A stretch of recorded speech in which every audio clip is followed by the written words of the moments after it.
The Air Force can learn valuable lessons from the design and flight testing of the YF-23 as it starts looking for an F-22 replacement. If the Air Force used the knowledge it gained from the YF-22 and YF-23 to a new fighter idea, it would carefully research the issue before hazarding a guess as to how it should be resolved and hand it off to business. Furthermore, the service would refrain from micromanaging the developer's work. Finally, rather than comparing several methods, the service would evaluate the outcomes based solely on their merits. The aura that now envelops the YF-23 from Northrop Grumman isn't wholly healthy.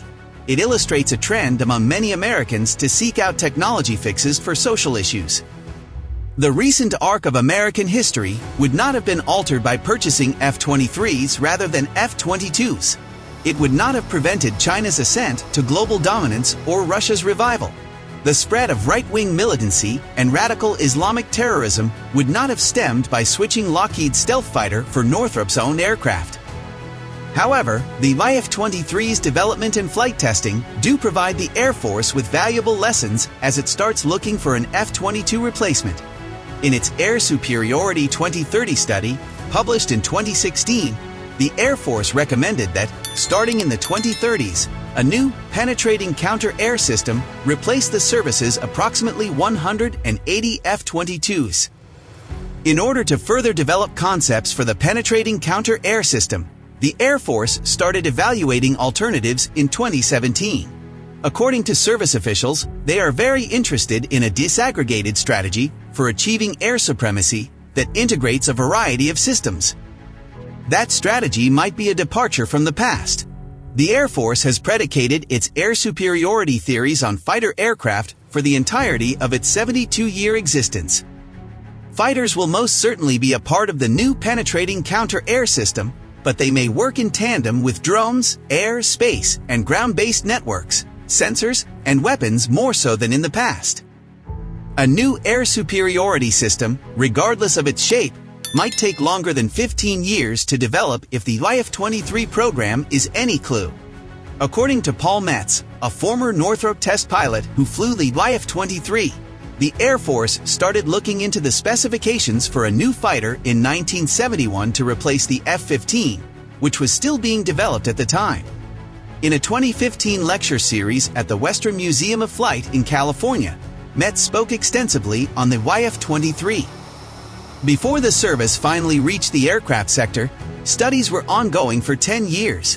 In 1981, the Air Force requested proposals for new fighter concepts from 9 companies. 7 answered. Each of Lockheed and Northrop was contracted by the Air Force in 1986 to create and test 2 prototypes. The cutoff date was in 1991. The requirements set forth by the Air Force were ambiguous and expansive. The new fighter had to meet only one requirement. It had to be swift, far-flying, maneuverable, and stealthy. According to Metz, we were challenged to design something that had never existed. To its credit, the Air Force refrained from attempting to define for the businesses what the military meant by quick, far-flying, maneuverable, and stealthy, or how they should go about achieving those objectives. The Air Force performed a fantastic job of leading, according to Metz. It was designed with the idea of letting us test it out and experiment.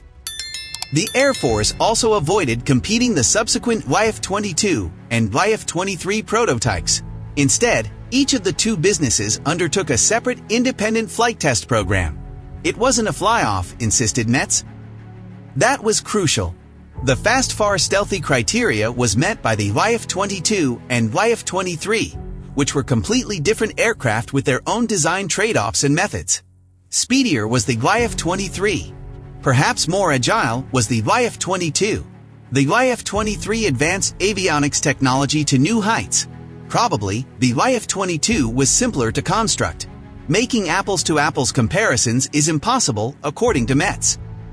If the Air Force used the knowledge it gained from the YF-22 and YF-23 to a new fighter idea, it would carefully research the issue before hazarding a guess as to how it should be resolved and hand it off to business.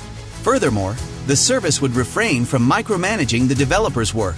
Finally, rather than comparing several methods, the service would evaluate the outcomes based solely on their merits. and the Air Force would stay clear of specific glaring errors. For instance, the service mandated that Lockheed and Northrop never show their YF-22 and YF-23 prototypes to the public in order to protect them from enemy surveillance satellites. At Edwards Air Force Base in California, perplexed Northrop engineers fixed the issue by covering the YF-23 with plastic tarps, which quickly disintegrated in the high winds. Clearly, the lunacy didn't endure long, according to Metz.